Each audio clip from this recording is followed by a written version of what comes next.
महाराष्ट्रात महानगरपालिकांच्या निवडणुकांचं वातावरण तापलेलं असताना आज राज्यातील सर्वात मोठी राजकीय घडामोड घडली।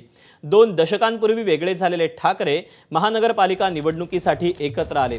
5 जुलैच्या हिंदी सक्ती विरोधातील आंदोलनापासून सुरू झालेल्या युतीच्या चर्चेची आणि वरळीच्याच ब्ल्यूसी हॉटेलमधून राज उद्धव ठाकरे यांच्या युतीची अधिकृत घोषणा झाली।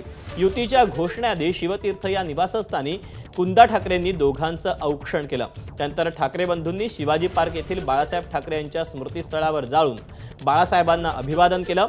यावेळी दोन्ही ठाकरे यांचे कुटुंबीय उपस्थित होते। त्यानंतर वरळीत जाऊन ठाकरे बंधूंनी मुंबईसह नाशिकसाठी युतीची घोषणा केली। आणखीही काही ठिकाणी ठाकरेंच्या युतीची प्रतीक्षा आहे। समर्थकांसह सर्वच राजकीय पक्षांचे दोन्ही पक्षांच्या जागा वाटपाकडे लक्ष लागले।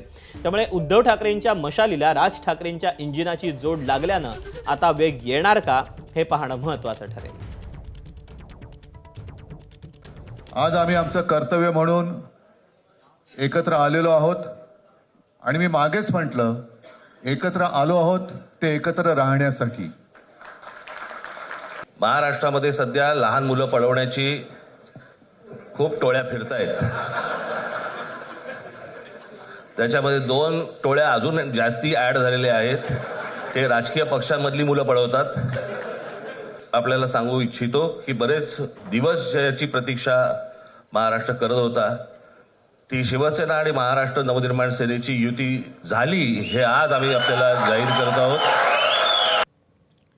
मुंबई महापालिकेच्या महासंग्रामासाठी दोन्ही ठाकरे बंधू एकत्र आले। यावेळी मनसे प्रमुख राज ठाकरेंनी थेट मुंबईचा महापौर मराठीच होणार आणि तो आमचाच होणार अशी जाहीर घोषणाच करून टाकली। राज ठाकरेंची ही घोषणा आगामी मुंबई महापालिका निवडणुकीच्या पार्श्वभूमीवर अत्यंत महत्त्वाची मानली जाते। राज ठाकरेंनी केलेल्या दाव्यावर भाजप नेते आशिष शेलारांनीही मुंबईचा महापौर हा महायुतीचा असेल असा प्रतिदावा केला। मुंबईचा महापौर मराठीच होणार आणि तो आमचाच होणार। मुंबईचा महापौर मराठी माणूस असेल आणि तो महायुतीचाच असेल, महायुतीचाच असेल। भाजपच्या निवडणुकीच्या दरम्यान बटेंगे तो कटेंगे या घोषणेचा समाचार घेत उद्धव ठाकरेंनी मराठी माणसांना एकजुटीचं आवाहन केलं। तर राज ठाकरेंनी मराठी माणसांना कशा प्रकारे साथ घातली तीही पाहूया। तुटू नका, फुटू नका आणि मराठीचा वसा टाकू नका हाच एक संदेश मी आमच्या दोघांच्या युतीच्या निमित्ताने संपूर्ण महाराष्ट्राला देतो आहे। मला आनंद आहे किमान निवडणुकीत मत मिळवण्याकरता तरी आता त्यांनी आपलं मत बदललेलं आहे। नेहमीप्रमाणे पलटी मारलेली आहे, पण ही जी मारलेली पलटी आहे ती सुखावं आहे, त्यामुळे त्याच्यात त्यांनी तसंच राहावं। माझी निघताना फक्त एकच छोटी विनंती आहे। ज्यांचं मुंबईवरती, महाराष्ट्रावरती, मराठी माणसावरती प्रेम आहे अशा सर्व माझ्या पत्रकार बांधवांना, भगिनींना माझी विनंती आहे की आमच्या पाठीमागे उभे राहा। देवेंद्र फडणवीसजीच महाराष्ट्राला विकसित महाराष्ट्र, विकसित मुंबई करू शकतात हे मराठी माणसांना, सर्व व्यक्तींना, मतदारांना माहिती आहे। आणि आम्ही सर्व मराठी माणसं आहोत, कोणी मराठी इंग्रजी लोक नाही आहोत। आम्ही इंग्रजी आहोत का? लंडनमधून राहिले आलो का इकडे? महाराष्ट्राचे मराठी माणसं आहोत आम्ही।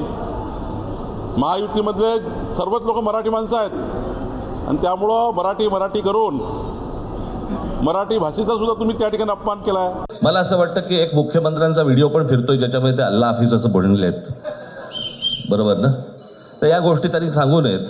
माझ्याकडे खूप व्हिडिओज आहेत, ते काय बोलतात त्याच्यावरती माझे व्हिडिओ तयार असतील। फक्त मतांकरता भगवी शाल घालणारे आम्ही नाही, फक्त मतांच्या करता रोज मत बदलणारे आम्ही लोक नाही।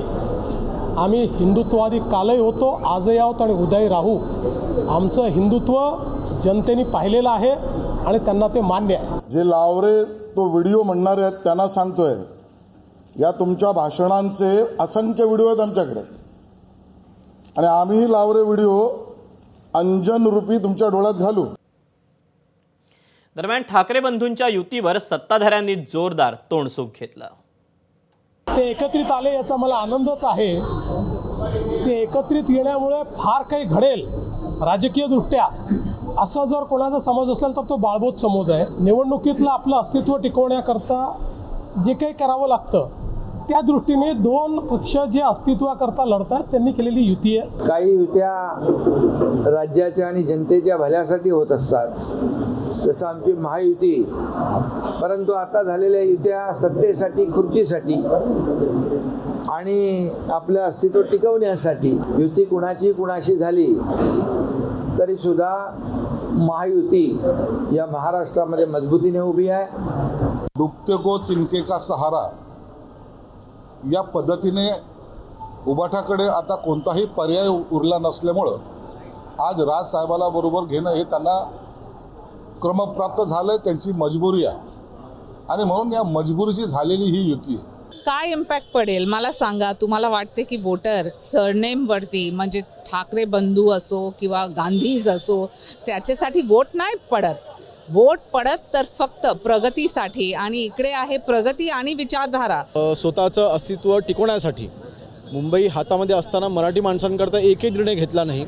मुख्यमंत्री असताना 2.5 वर्षामध्ये मराठी माणसांकरता एकही निर्णय घेतला नाही आणि आता मराठी माणसांची आठवण येते. हे फक्त निवडणुकीपुरतं आहे. जसं ग्रामीण भागामधला मराठी माणूस हा शिवसेनेसोबत माननीय एकनाथ शिंदे साहेबांसोबत होता, तसं मुंबईमधला देखील हा माननीय एकनाथ शिंदे साहेबांच्याच पाठीशी राहील. एबीपी माझा, उघडा डोळे बघा नीट.